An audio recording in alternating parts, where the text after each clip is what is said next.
अस्सलाम वालेकुम। चलिए आज हम बनाते हैं चिकन वाइट पास्ता। ठीक है, लोग अलग अलग तरीक़ों से अपना पास्ता बनाते हैं। मैं आज आपको बताऊंगी कि मैं वाइट पास्ता किस तरह से बनाती हूँ। तो सबसे पहले मैंने नमक के पानी में पास्ता बॉईल करके रख लिया है, और एक पैकेट पास्ता था जो कि तकरीबन हाफ़ के जी था। तो उसी के हिसाब से मैंने हाफ़ के जी चिकन लिया है, जिसको मैंने नमक, जिंजर गार्लिक पेस्ट और तंदूरी मसाला लगा करके आधा घंटे के लिए मैरिनेट किया। उसके बाद अब मैं इसको कढ़ाई में थोड़ा सा ऑयल डाल करके फ्राई कर रही हूँ।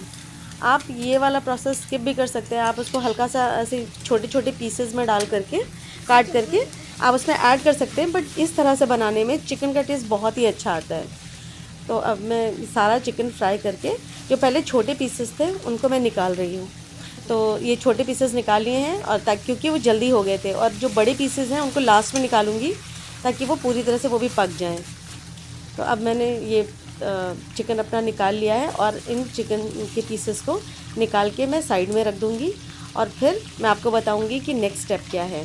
और इन द मीन टाइम मैंने, जब ये चिकन फ्राई हो रहा था, तो उसी के साथ ही मैंने शिमला मिर्च और थोड़े से ऑलिव्स भी काट के रख लेते। मैं जनरली वाइट पास्ता में ब्रोकली भी ऐड करती हूँ, लेकिन उस दिन मेरे पास ब्रोकली नहीं थी तो मैंने वो नहीं डाली, वरना वाइट पास्ता के साथ ब्रोकली का कॉम्बिनेशन बहुत ही ऑसम होता है। अब मैं सेम ऑयल में अपनी शिमला मिर्च को हल्का सा सौते करके फिर उसे बाहर निकाल लूँगी। और शिमला मिर्च के साथ साथ ही मैंने थोड़ा, हालांकि आप ऑलिव को फ्राई करें ना करें फ़र्क नहीं पड़ता, लेकिन क्योंकि मैं कर ही रही थी तो इसलिए मैंने भी उसे भी साथ ही में हल्का हल्का सा फ्राई कर लिया था।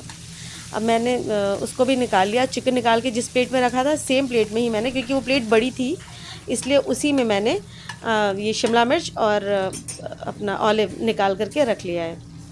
अब ये सारा ऑयल जो आपको कढ़ाई में दिख रहा है वो मैंने निकाल दिया। उसमें अब मैंने कुटी हुई गार्लिक डाला, और तकरीबन 100 ग्राम्स ऑफ बटर डाल दिया। अब आपके पास उस वक्त अगर बटर अवेलेबल नहीं है तो आप बटर की जगह घी भी यूज़ कर सकते हैं, पर इसका बटर के साथ इसका टेस्ट बहुत अच्छा आता है, तो इसलिए मैंने बटर ही यूज़ किया है। तो गार्लिक और बटर को एक साथ डाला मैंने, वरना बटर जलने लग जाता है। तो जब ये बटर अच्छे से मेल्ट हो गया, गार्लिक ने हल्का सा अपना कलर भी चेंज कर दिया। तो अच्छा, एक चीज़ मुझे बतानी थी कि मैंने सेम कढ़ाई इसलिए यूज़ करी है कि जिसमें चिकन फ्राई किया जाता है उसी में अगर आप पूरी ग्रेवी या जो भी आप बनाते हैं तो उसमें चिकन का टेस्ट बहुत अच्छा आता है। तो जब गार्लिक अच्छी तरह से रोस्ट हो गया तो फिर मैंने उसमें 3 टेबलस्पून ऑल पर्पस फ्लावर यानी कि मैदा ऐड किया, और अब मैं उसको हल्की एकदम सेम आंच पर हल्का सा इसे भून लूँगी अच्छी तरह से। जब वो फ्राई हो जाएगा तो अब मैं उसमें दूध ऐड करूँगी। अच्छा, दूध एक ही बार में पूरा नहीं डालना है, थोड़ा थोड़ा करके हम दूध उसमें ऐड करेंगे। तो अब ये हमारा मैदा हल्का सा देखिए अपनी गोल्डन कलर की तरफ आ रहा है। अब मैं इसमें दूध डालूँगी। ये देखिए मैंने थोड़ा दूध डाला है और जल्दी जल्दी चलाने लगी। आप अगर इसको डालने के साथ फ़ौरन ही नहीं चलाएंगे तो इसमें लम्स पड़ सकते हैं, तो इसलिए आप उसको फ़ौरन चलाएं, जैसे मैं चला रही हूँ। अब इसको चलाते जाएं और दूध ऐड करते जाएं। ठीक है, तो जैसे कि अभी मैंने दूध डाल दिया है, अब मैं इसको चलाऊंगी। अब जैसे ही ये गाढ़ा हो जाएगा तो मैं दोबारा इसमें दूध ऐड करूंगी।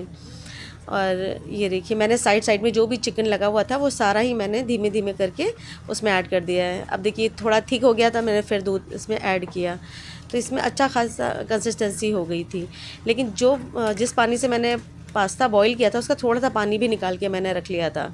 आप कभी भी किसी भी रेस्टोरेंट में भी जाकर देखेंगे ना, तो रेस्टोरेंट में भी इस पास्ता वाइट सॉस में थोड़ा सा पास्ते का पानी भी ऐड किया जाता है। अब मैंने इसमें वाइट पेपर ऐड किया है, और इसको मिक्स करके अब मैं इसमें मिक्स हर्ब्स डालूँगी, जो कि इटालियन हर्ब्स होते हैं, ये चीज़ मैंने डाला। और इसके बाद अब मैं इसमें चिली फ्लेक्स डालूँगी। इसमें यही 3 स्पाइसेस जाते हैं, जैसे कि वाइट पेपर। अगर आपके पास वाइट पेपर नहीं है तो आप ब्लैक पेपर भी यूज़ कर सकते हैं, इतना कुछ ख़ास फ़र्क नहीं है। लेकिन वाइट पेपर क्योंकि मुझे पसंद है तो मैंने वही यूज़ करी है।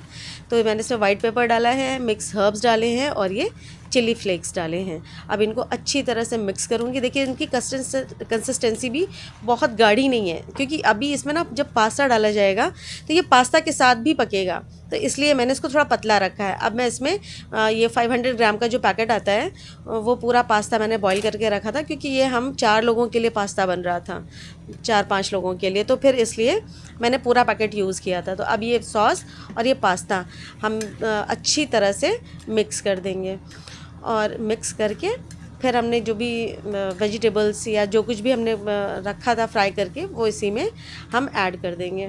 ये देखिए मैंने फ़िलहाल सिर्फ शिमला मिर्च और ऑलिव ही ऐड किया है, इसमें चिकन ऐड नहीं किया है। आप चाहें तो इस स्टेप पर चिकन पूरा ऐड कर सकते हैं इसमें, लेकिन क्या होता है कि फिर वो सॉस में एकदम मिल करके उसके सारे मसाले उसमें डिज़ोल्व हो जाते हैं, तो वो इतना टेस्टी नहीं लगता है। तो जब ये पास्ता पूरी तरह से तैयार हो जाएगा तो हम उसके ऊपर से चिकन के पीसेस डाल देंगे। फिर आप देखेंगे खा करके चिकन का टेस्ट इतना अच्छा आता है और पास्ता भी बहुत ही टेस्टी लगता है उसके साथ। हमने अच्छी तरह से इसकी मिक्सिंग कर दी और अब बस ये थोड़ी देर और पास्ता में पकेगा। और अब हम इस थोड़ी देर में 5-7 मिनट ही आपको इसको पास्ता के साथ पकाना है, क्योंकि ऑलरेडी वो पूरा उबला हुआ था, पास्ता हमारा अच्छी तरह से पका हुआ था। अब हम इसको थोड़ी देर इसी हीट पर, यानी एक मीडियम हीट पर पास्ता सॉस के साथ इसको पका लेंगे।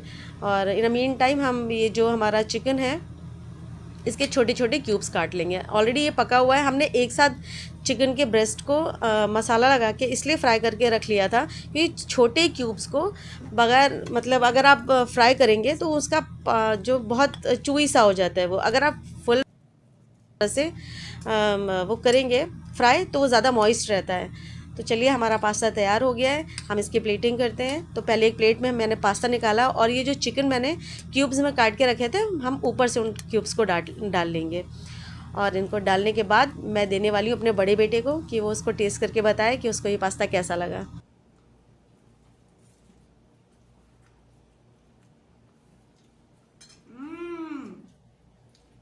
बहुत टेस्टी है।